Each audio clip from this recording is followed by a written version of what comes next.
Hello! Time for part 3 of my February wrap-up. And I have 4 books to talk about. 2 of them are rereads, one of them is a first time read and one of them is a manga. And I've actually already reviewed the manga, so I'm going to start there. So the manga that I read was volume 2 of Summer Wars, which I will link the video up above where I compared this duology, if we can call it that, to the Warcross duology by Marie Lu. This is by Mamoru Hosoda and Ikura Sugimoto, and I really enjoyed it. I've seen the film, I've spoken about this duology a couple of times on my channel this month, so I think that you probably already know what this is about, but volume 1 essentially follows Kenji and Natsuki, who pretend to date while Natsuki takes Kenji home to visit her gregarious and very large family over the spring break, I think. And then a rogue account on an online virtual reality world called Oz starts to steal accounts and cause havoc. One of the accounts that it steals is in fact Kenji's account, and so Kenji kind of gets dragged in even though he doesn't want to be. And I really thoroughly enjoyed reading the manga of these. Like I said, I've already seen the film and really enjoyed that, so it was really nice to read the manga, although the film technically precedes the manga. The manga is based on the film rather than the other way around. Next, let's talk about the rereads. The first one was Poison Study by Maria V. Schneider, which is a book I have read and reread countless times. I can't even tell you how many. It's been that many. I absolutely love this series. We follow Yelena, who at the start of the story is in prison awaiting execution, and she's collected from the prison thinking that she's going to her execution when in fact she's offered an alternative by Valek, who is the commander's second, and he says that she can either be executed as planned or she can take her chances as the commander's poison taster. So of course that's what she decides to do. And I'm not going to tell you anything else about the story because it goes in a lot of unexpected directions, and I think that you get more out of it if you don't see them coming. But I can't recommend this series highly enough. It's absolutely fantastic. It was written in, well, it was published in 2015, but it says copyright 2005, so I'm guessing it was written quite a long time before it was actually published. And I feel like the themes that this story and the sequels concentrate on are so far ahead of their time. I absolutely love this. I hugely recommend it.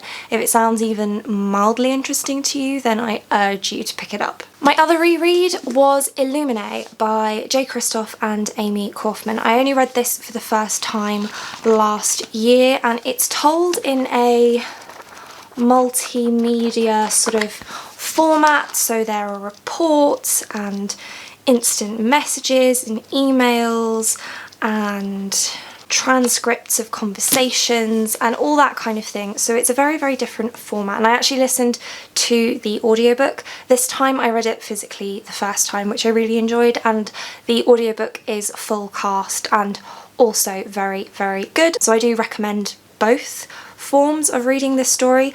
I read it, like I said, for the first time last year and really enjoyed it. I think I actually enjoyed it even more on reread, and the reason I'm rereading this is because I want to read the final book in the series, Obsidio, but I feel like I want to be as up to date on all of the details of books 1 and 2 as possible, so I'm currently rereading Geminae, which is book 2 as well.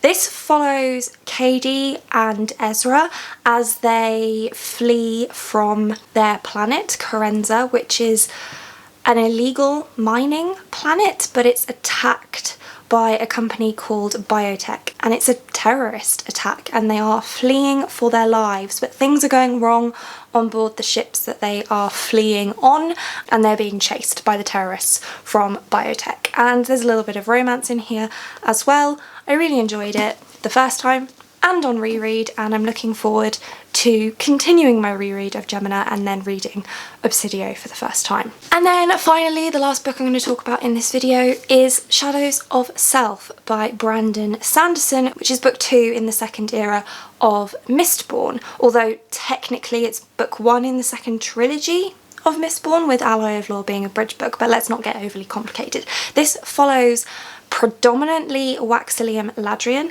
but also Wayne and Marasi to a certain extent as well. We get all of their perspectives throughout this story, and it's still not my favourite series by Brandon Sanderson, because although it's the Mistborn world and we've got the Mistborn magic system, it is also more of a Wild West type setting, and we're focusing on detective mystery type plot lines, and neither of those things are really my favourite. So I'm liking reading them because I enjoy the world, but the plots don't really work for me that well, and the setting isn't my favourite either. So I'm not loving these, unfortunately, and it was a little bit of a struggle to get into and get through just for that reason. There are some references back to the original trilogy in this, and I don't want to say too much about that because of spoilers, but if you've read this one then you know what I mean, and I really enjoyed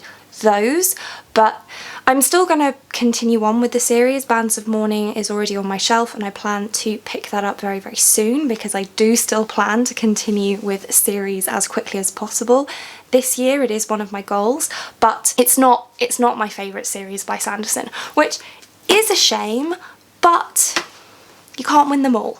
So those are the last 4 books that I read in the month of February. You will be seeing a video coming to you very shortly, wrapping up February in general and doing all of my February reading statistics and that kind of thing. That will be up on Tuesday morning, and I'm looking forward to reading in March. And that's it for this one. Thank you so much for watching. If you like this video and want to see more like this from me, then do think about hitting that subscribe button, and I hope to see you here again soon. Thanks, bye!